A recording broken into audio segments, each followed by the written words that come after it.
Good morning. My name is Alina Shepard. So, how does divorce impact graduation rates in high schools? Well, to start off, divorce rates. So, there's two types of families. So, you have two-parent families, like in this photo where you have a mom and a dad, but that could also be two types of guardians or whatever your family is like. But it's when you have two parents or guardians that are watching you or that you live with. Then you have another kind of family, which would be a single-parent family, where you have a mom and a dad. So you have a mom and you have a son, or a mom and a daughter, or a dad and a son and dad or daughter. And that would be a single-parent family, where you only live with one guardian, and that's who your primary caretaker is and who you live with. So divorce rates were, in the 1960s, divorce rates were at 9.2%. And they steadily increased until about 1980s, where it peaked at 22.6%. And they steadily started to decrease, but they're still pretty high among the average. They're still fairly high. So they've dropped a little bit, but they're still pretty high. So you might wonder, okay, so what does divorce have to do with this? So a question that's been asked is there an effect between living with one parent compared to both and how you do in high school?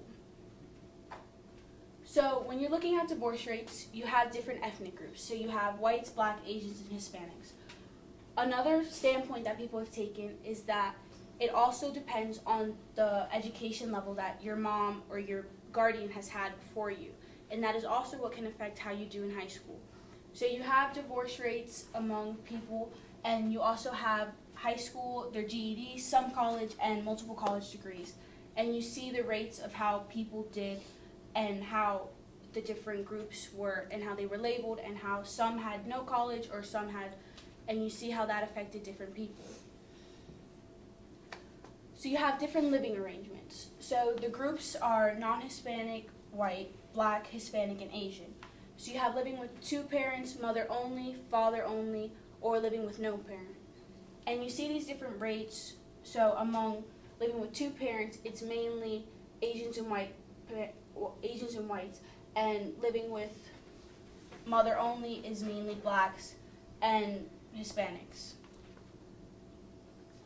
So then you have dropout rates. The highest dropout rates are Hispanics and blacks, while you have the Asians and white dropout rate, which is still there, but it's not nearly as high.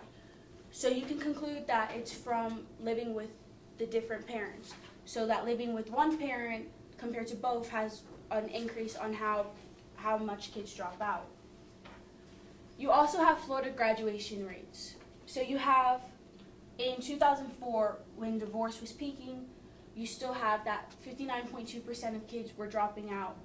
And in 2015, where divorce rates aren't as high, a lot of kids are doing better because their parents are staying together and they're doing better in school, and that's helping them do better. So although there's no concrete solution, because as much as you want to try, you can't make your parents stay together or you can't control your living situation. You can push through it and just try your best to be successful in high school so you can move forward and just be great. Any questions?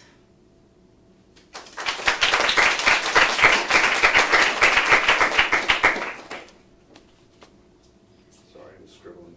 It's fine. Scribble away. All right, two questions I have for you. First up, was there information that you needed that you weren't able to find? I needed information on current divorce rates, and it was really hard to find it was hard to find the different ethnic groups because, as I said, I found them for 2004, and in my paper I had them for those years.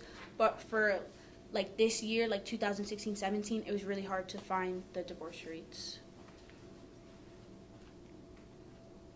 Thank you. Sorry, I'm still scribbling.